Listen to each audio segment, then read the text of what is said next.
السلام علیکم پیارے بچوں آج میں آپ کے ساتھ اسلامیت لازمی کی کتاب کا پہلا سبق تعارف قرآن مجید کے مختصر جواب اور لانگ جو تفصیلی جواب ہے وہ شیئر کروں گی۔ بچوں پہلا سوال ہے قرآن مجید کا مختصر تعارف قلم بند کریں۔ اس کے جواب میں ہم نے صرف قرآن مجید کا ایک چھوٹا سا تعارف لکھنا ہے، جیسے قرآن مجید اللہ تعالیٰ کی آخری کتاب ہے جو اس نے اپنے نبی حضرت محمد صلی اللہ علیہ وآلہ وسلم پر نازل فرمائی، اور قرآن مجید ایسی واحد کتاب ہے جو دنیا میں سب سے زیادہ پڑھی جاتی ہے۔ مختصر سوالات کا سوال نمبر 2 ہے بچوں، قرآن مجید ایک عالمگیر کتاب ہے، اس کی وضاحت کریں۔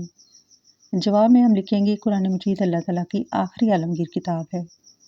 اور یہ کتاب کسی خاص قوم یا وقت کے لیے نہیں، قیامت تک کے تمام انسانوں کے لیے رہنمائی کا ذریعہ ہے۔ اور بچوں اس سبق کے مختصر سوالات میں تیسرا اور آخری سوال ہے، حضرت عثمان رضی اللہ تعالیٰ عنہ نے سب مسلمانوں کو ایک قرات پر کس طرح متحد کیا؟ جواب ہے حضرت عثمان رضی اللہ تعالیٰ عنہ نے ام المومنین حضرت حفصہ رضی اللہ تعالیٰ عنہ کے قرآن پاک کے نسخے کی نقلیں تیار کر کے مختلف صوبوں کو بھجوا دی اور سب مسلمانوں کو ایک قرات پر متحد کر دیا۔ تفصیلی سوال ہے بچوں، جمع تدوین قرآن مجید کی تفصیل بیان کریں،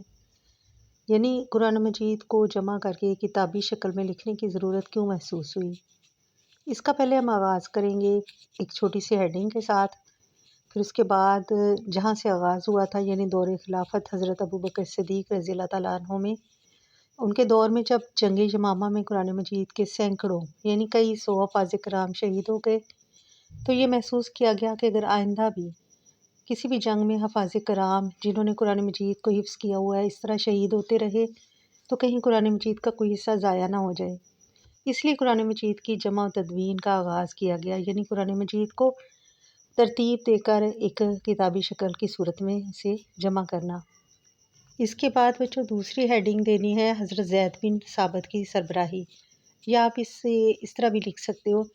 کہ جمع تدوین کا آغاز،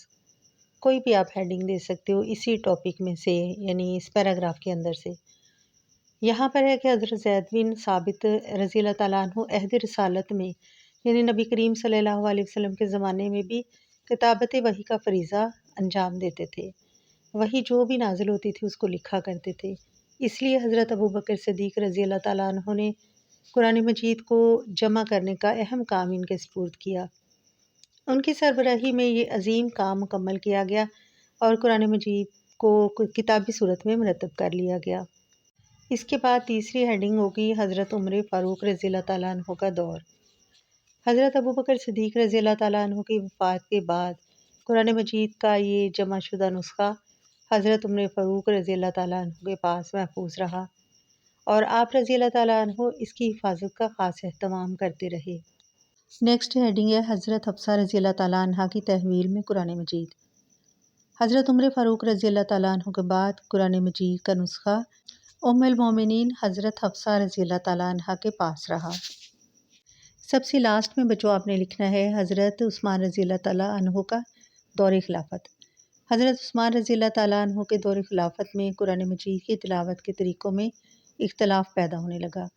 تو آپ رضی اللہ تعالیٰ عنہ نے حضرت حفصہ رضی اللہ تعالیٰ عنہ کے محفوظ نسخے کی نقلیں تیار کروا کر مختلف صوبوں میں بھجوا دی اور تمام مسلمانوں کو ایک ہی قرات پر متحد کر دیا۔ یہ سوال نمبر 3 کا آنسر بھی ہے۔ امید ہے بچوں آپ کو سمجھ آ گئی ہوگی، تینوں شارٹ اور ایک لانگ آنسر جو کہ میں نے نہایت آسان الفاظ میں لکھے ہیں۔